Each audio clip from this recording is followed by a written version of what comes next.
On a freezing winter night in a small Montana town, two starving children collapsed in the snow while the whole community turned away from them. But then, a lone veteran and his loyal German shepherd stepped out of the storm and made a choice that would change all of their lives forever. Who were these two kids? Why did everyone fear them? And how did one man's kindness rewrite their fate? Before we begin, tell me, where are you watching from today? If you enjoy stories of hope, family, and second chances, please subscribe. It helps this channel reach more wonderful viewers like you. Winter had settled over the small Montana town of Cold Creek like a merciless blanket, thick and unyielding. The sky hung low with heavy gray clouds, sagging under the weight of a coming storm. Endless wind swept through the narrow streets, rattling wooden signboards and whistling through cracks in old window frames. Snow clung to the rooftops in uneven layers, threatening to slide off in sheets, while the sidewalks had become frozen paths of packed white and gray slush. Most people hurried from building to building, their breath visible in the frigid air, desperate to return indoors before the cold gnawed through their coats. On the far side of Main Street, two small figures trudged slowly through the deepening snow. Ethan, a 10-year-old boy with a thin frame and long, unkempt, dark brown hair, walked with one arm wrapped tightly around his younger sister. His hazel eyes were usually sharp and aware, but after 3 days without food, they looked dull and unfocused. His yellow t-shirt, already torn at the shoulder, peeked out from beneath a faded gray hoodie that was far too thin for temperatures like these. The cold bit at his fingertips until they burned, but he kept pulling Mia close, trying to shield her as best he could. Mia, 7 years old and visibly trembling, clung to Ethan's side. Her sandy blonde hair, tangled and stiff from the cold, framed a small face smudged with dirt. Her oversized green t-shirt and beige jacket hung awkwardly off her thin shoulders, unable to trap any real warmth. Her blue eyes, once full of innocence, now flickered with fear and confusion. Fear of the cold, fear of hunger, and fear of the people who crossed the street to avoid them. Rumors had spread quickly after their parents died in the house fire. Rumors saying the children carried bad luck, that they brought misfortune wherever they went. When people looked at Ethan and Mia now, they did not see two hungry children. They saw symbols of a tragedy they didn't want to understand. Superstition ran deep in small towns, and Cold Creek was no exception. A middle-aged woman stepped out of a bakery, holding a steaming paper bag. She had sharp features, tired gray eyes, and wore a thick wool coat with a fur collar. Her name was Linda, known around the town as someone who kept to herself. The moment she noticed Ethan and Mia walking toward her, her posture stiffened. She pulled her coat tighter and stepped backward into the doorway. Ethan looked up at her, his lips trembling. "Ma'am, do you have anything we can eat?" Linda's brows pinched together, not out of sympathy, but out of worry. "You children shouldn't be here," she muttered quickly. "You should go. This weather is dangerous." Ethan swallowed hard, trying not to let his voice shake. "We haven't eaten in—" "I said go!" Linda snapped, her voice louder than before. Then she slipped inside the bakery and shut the door with a force that shook the glass. Mia buried her face into Ethan's side, her small body shaking from more than just the cold. Ethan gently stroked her hair, whispering, "It's okay, Mia. Let's just keep moving." The wind whipped around them, carrying the faint smell of smoke from nearby chimneys. Ethan squinted through the snow as they approached a small general store. The wooden building, with peeling red paint and a crooked sign that read, "Harper's Goods," was one of the oldest structures in town, Inside, warm lights glowed through frost-covered windows, promising shelter. Ethan helped Mia climb the icy steps. Her legs buckled, and he caught her before she fell, tightening his grip around her waist. When they reached the door, Ethan lifted a trembling hand and knocked softly. For a moment, nothing happened. Then a sliver of warm yellow light appeared, the door opening only an inch. Through the gap, a man's wary eye peered out. Mr. Harper, a tall, gaunt 50-year-old with graying hair, rough stubble and deep lines carved into his face, stared at the children. He wore a heavy plaid jacket over a flannel shirt, and his expression was a mixture of caution and irritation. Years ago, a bad business deal had made him distrustful of everyone he didn't know well, and that habit had hardened into an instinct he rarely questioned. "What do you want?" he asked, his voice edged with impatience. Ethan straightened, though his knees were shaking. "Sir, we're so cold. And my sister, she can't stand very well anymore. Do you have anything to eat? Anything at all?" "We haven't," Mr. Harper interrupted sharply. "I can't have trouble here." Ethan blinked, confused. "We're not trouble." "That's what people said about your parents, too," the man muttered under his breath, barely audible but painfully clear. His eye shifted nervously, as though simply speaking to them might bring misfortune. "Go on now. I can't help you." Before Ethan could respond, the door slammed shut. The wooden frame rattled. A final click of the lock echoed through the cold air. Mia swayed on her feet.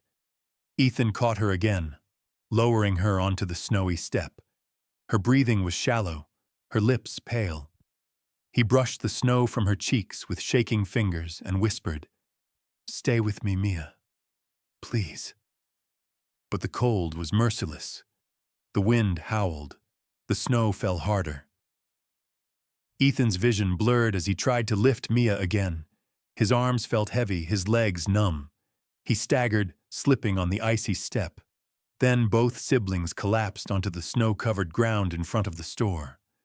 Two small shapes dwarfed by the storm, abandoned by a town too afraid of shadows to help them.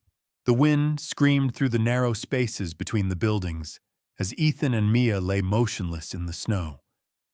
Their small bodies were half covered by the fast-falling flakes, their breaths thin and trembling. For a moment, the world felt silent except for the distant groan of the storm pushing through Cold Creek. Then, cutting sharply through the howling wind, came a deep, urgent bark. A large German shepherd bounded through the swirling snow, its powerful frame moving with practiced precision. The dog was around 5 years old, its coat a thick blend of black and tan, with intelligent amber eyes that scanned the scene quickly. Its name was Ranger, a well-trained and disciplined service dog whose years working alongside a former Marine had honed instincts sharper than most humans. Ranger lowered himself beside the children, curling slightly to block the wind with his broad body, letting warm breaths puff from his nostrils onto their frozen cheeks. Moments later, heavy footsteps approached, steady, confident, unhurried despite the storm. Mark Sullivan emerged through the haze of snow, his tall frame casting a long shadow over the children. At 45, Mark had the rugged appearance of a man hardened by battles both on and off the field. He stood at 6'1", shoulders broad beneath a worn olive-green military field jacket. His skin was weathered, tanned and lined by years of desert sun and cold nights. His short dark brown hair carried strands of gray, and a small scar cut through his right eyebrow. A reminder of a mission overseas that cost him several friends and nearly his own life. His deep-set blue eyes held a constant mix of vigilance and quiet sorrow that never fully faded. Mark dropped to one knee, brushing the snow away from Ethan's face. "Stay with me, kid," he murmured, his voice low but firm. He checked the boy's pulse, then shifted to Mia, gently lifting her chin to confirm she was still breathing. His brows pulled together in a tight line, a familiar look that came whenever he faced helplessness, something he despised more than any enemy. He slid one arm under Mia's small, limp body. She weighed almost nothing. Mark wrapped his other arm around Ethan, helping him to his feet.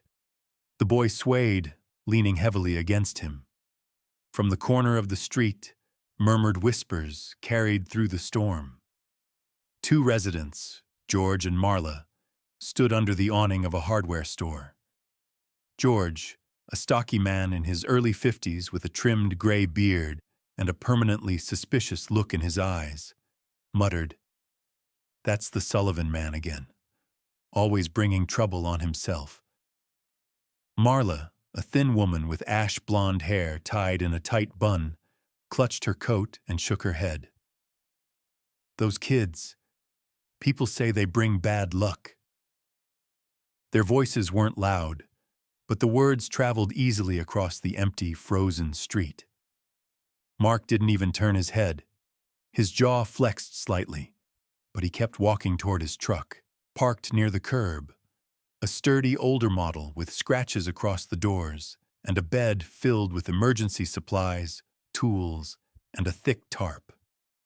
He opened the back door and laid Mia gently across the seat, tucking a heavy wool blanket around her. Then he helped Ethan climb in beside her.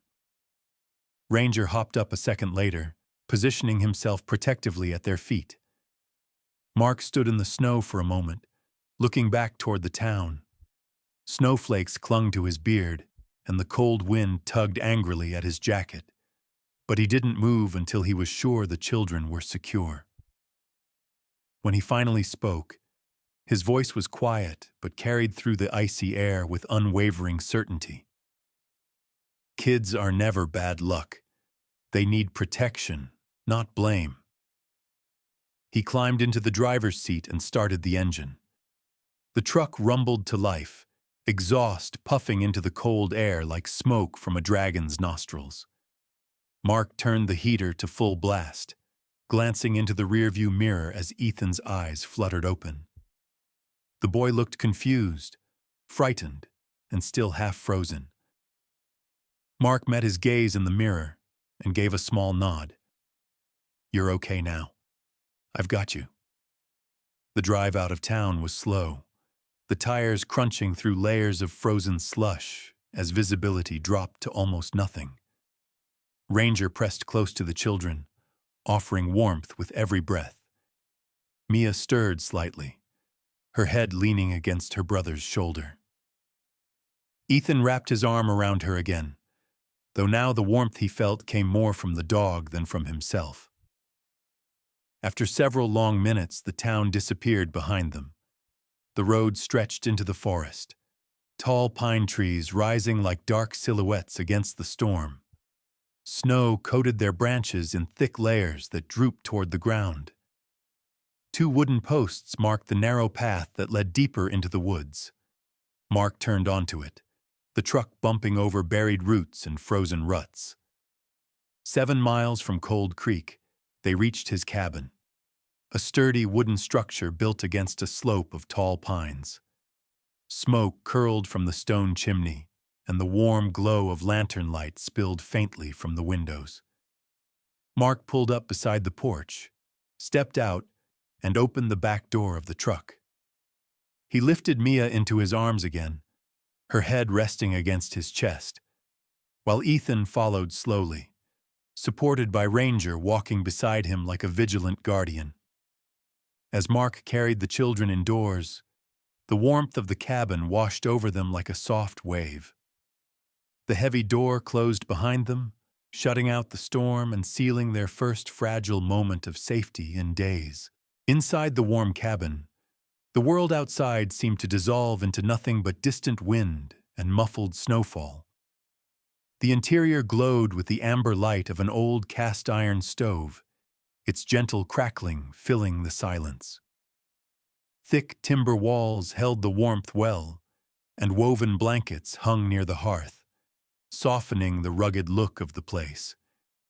Ethan sat stiffly on a wooden chair near the fireplace, his thin shoulders hunched, his hands wrapped around a steaming cup of broth.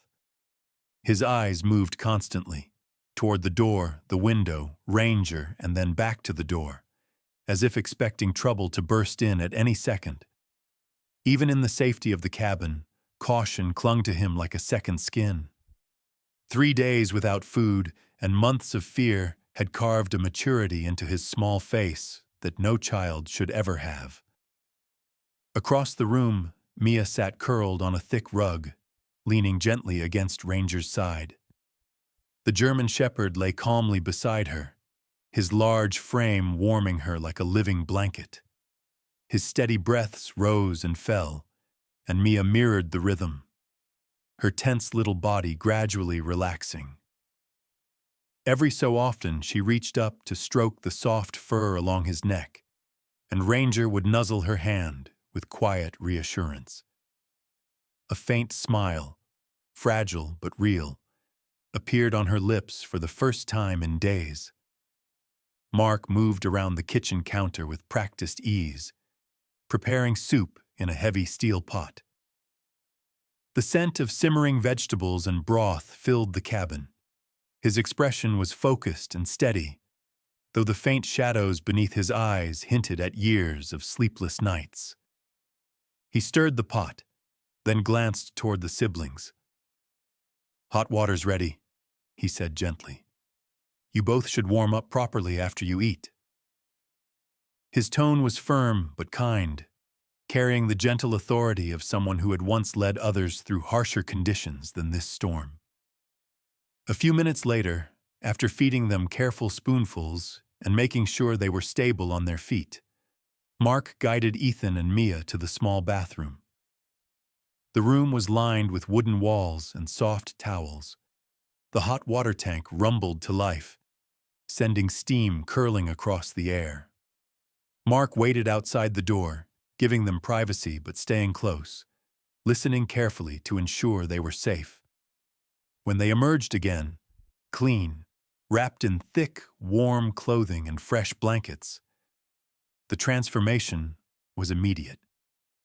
Mia's cheeks regained a faint rosy color, and Ethan stood a little straighter, though his wary eyes remained alert. Mark set 2 bowls of soup on the table and motioned them to sit. "Eat slowly," he advised. "Your bodies need time to adjust." He sat opposite them, elbows resting lightly on the table, taking careful notice of how they held their spoons. Mia slurped noisily, her hunger pushing past etiquette. Ethan ate more cautiously, watching Mark with mixed gratitude and fear. The Marine didn't push them for conversation. He simply let the silence settle until the tension lessened. After the meal, when Ranger nudged his head under Mia's arm and laid beside her again, Ethan finally exhaled in a way that sounded like something inside him had cracked open. Mark noticed. He leaned forward, his voice soft. "You're safe here. No one will hurt you." Ethan hesitated. His fingers tightened around the edge of his folded blanket. His voice came out small. "People think me and Mia, they think we caused the fire. They said we brought bad luck." Mark shook his head slowly, his expression firm. "Bad luck isn't carried by children. Fires don't start because a kid exists." Ethan swallowed, his lips trembling. It wasn't an accident. Someone did it. The room fell silent. Even the crackling of the fire seemed to fade. Ethan continued, his voice shaking. "A man came to our house a week before. He yelled at my dad, said he wanted money. Dad didn't have it. The man threw something at him, a bottle or something, and he said he'd come back." Mark's jaw tightened. A familiar heaviness settled in his chest, the kind that came from witnessing pain too many times. "Do you know his name?" he asked gently. Ethan shook his head. But he had a deep voice. He smelled like smoke and gasoline. He had a red mark on his cheek. Tall, big shoulders, loud. The boy closed his eyes, recalling the memory as though it were carved into the back of his eyelids. The night of the fire, I heard him. I heard his voice outside. Ranger lifted his head at Ethan's trembling tone and pressed his muzzle into the boy's arm. Mia watched her brother with wide eyes, leaning closer to Ranger for comfort. Mark leaned back slowly, processing every detail. His military instincts surged forward. The description, the motive, the timing. None of it pointed to accident or superstition. It was deliberate violence disguised as misfortune. When Ethan finally looked up, the Marine's expression had changed. The sorrow in his eyes hardened into something sharper, steadier, a quiet determination forged from years of stepping between danger and the defenseless. "I believe you," he said, voice low and firm, "and I won't let anything happen to you or your sister. Whoever did this won't get near you again." Mia let out a soft laugh when Ranger nudged her cheek, and the sound, light, almost musical, echoed softly through the room. For Mark, it was enough. That tiny laugh was proof that hope could still grow here, fragile as it was. The decision formed in his mind as clearly as if someone had spoken it aloud. He would protect these children, and he would uncover the truth behind the fire, no matter the cost. Rumors traveled quickly through Cold Creek, especially when fueled by fear. And it didn't take long before the disappearance of Ethan and Mia stirred the anger of the man responsible for their suffering. Raymond Briggs, the man Ethan had described, the one who had threatened their father and stood outside their home the night of the fire, was no ordinary criminal. At 48 years old, Raymond was a wealthy local thug whose money came from intimidation, unpaid debts, and small criminal operations scattered across Montana. He had a thick, muscular build, with broad shoulders that filled the doorway of any room he stepped into. His face was rough and weather-beaten, framed by a short, uneven beard flecked with gray. The most striking feature was the dark red birthmark stretching across his left cheek, a jagged stain that made his already intimidating appearance even harsher. Raymond had always believed that control came from fear, and after losing a violent confrontation years ago, he had vowed never to let anyone undermine him again. That vow shaped everything he did, including the cruel choices that had destroyed Ethan and Mia's family. Now, hearing whispers that the cursed children were missing, Raymond's rage simmered dangerously. He convinced himself the children had been taken by someone trying to interfere in his affairs. That alone was enough to push him into action. With a low growl in his voice, he gathered 3 of his men and prepared to hunt them down. The men he brought were not much better than him. The first was Carl, a lanky man in his late 30s with hollow cheeks, pale skin, and unsteady hands from years of drinking. His nervous energy made him unpredictable and easily influenced. The second was Mitch, a burly man with a shaved head and a long scar behind his ear, known for his short fuse and a habit of cracking his knuckles when agitated. The third was Leo, younger than the others, maybe 25, with curly dark hair and a timid expression. Leo was the least aggressive, drawn into Raymond's circle because he had nowhere else to go. All 3 carried rifles slung over their shoulders as they followed Raymond into the snow-covered woods. Meanwhile, at the cabin, the world was calm. Ethan and Mia were outside with Ranger, attempting to play in the snow despite their exhaustion. Ethan knelt to shape a small mound of snow into something resembling a crude snowman, while Mia giggled when Ranger gently nudged the snowball with his nose, scattering it into powder. The dog's ears twitched suddenly, his posture stiffening. His head lifted, nostrils flaring as he caught a scent the children could not detect. A low growl rumbled from his chest, quiet but unmistakable. Ethan froze. He had already learned to recognize Ranger's tones. This one meant danger. Without hesitation, Ranger turned and sprinted toward the cabin, barking sharply, alarmingly.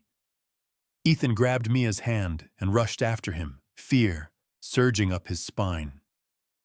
When they burst through the door, Ranger was already beside Mark, who was checking the lock on his rifle.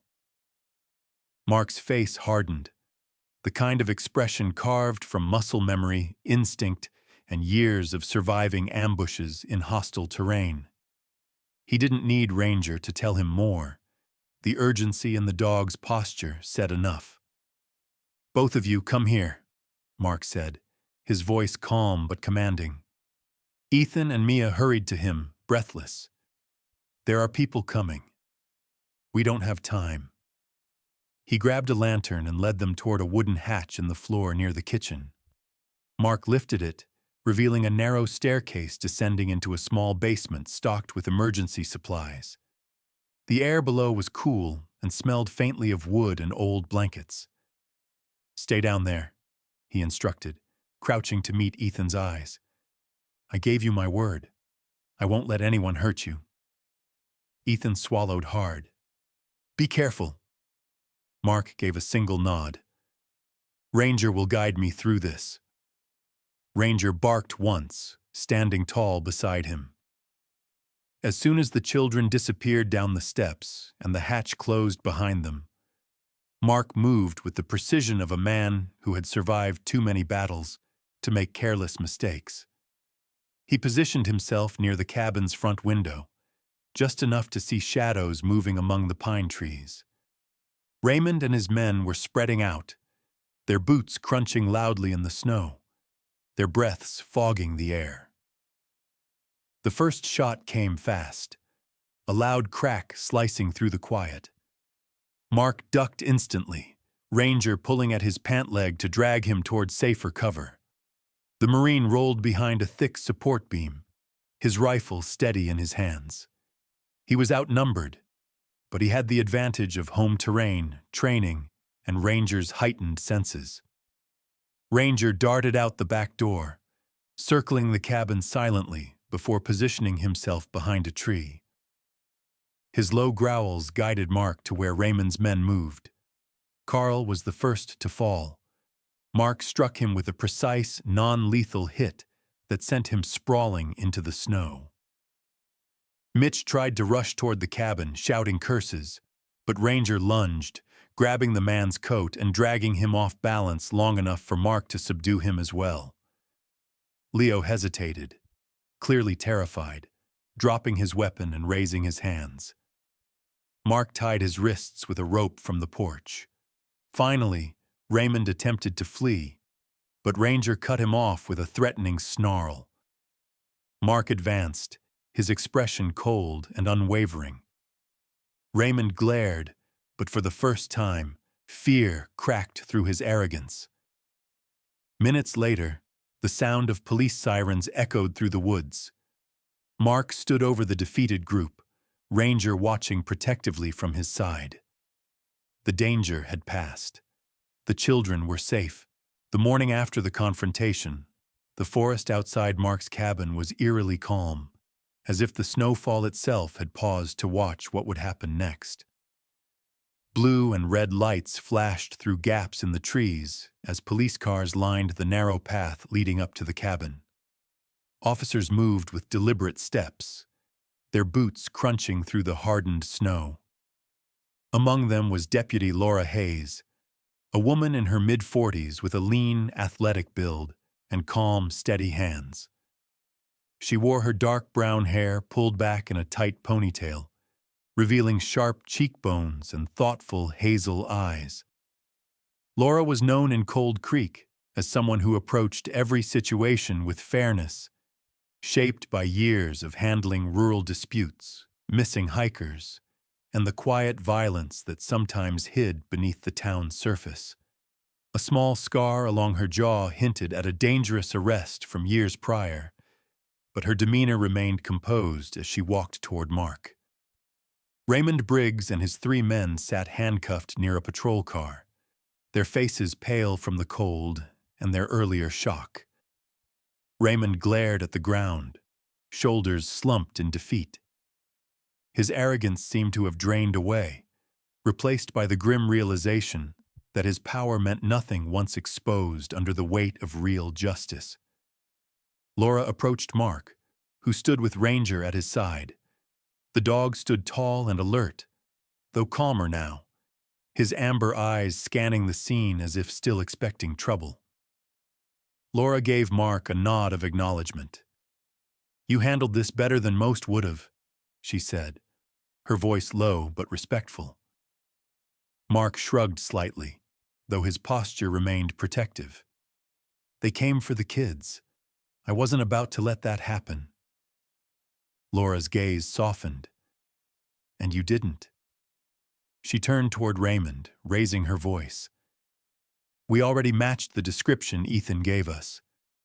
Raymond was seen near the neighborhood the night of the fire. One witness even recalls hearing him threaten their father earlier that week." Her expression hardened. "He's responsible. The investigation confirms it." Mark exhaled slowly, the cold air forming a cloud around him. He had suspected as much, but hearing it from law enforcement made the truth settle deeper in his chest.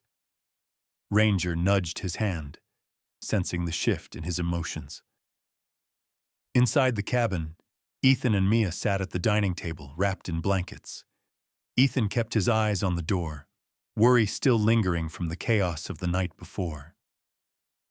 Mia leaned against him, Ranger's absence making her fidget nervously. When Laura stepped inside, she knelt to meet their eyes, her expression gentle. "You two are safe now," she said softly. "And the man who hurt your family can't hurt you again." Ethan's throat tightened. "So, people will know the truth?"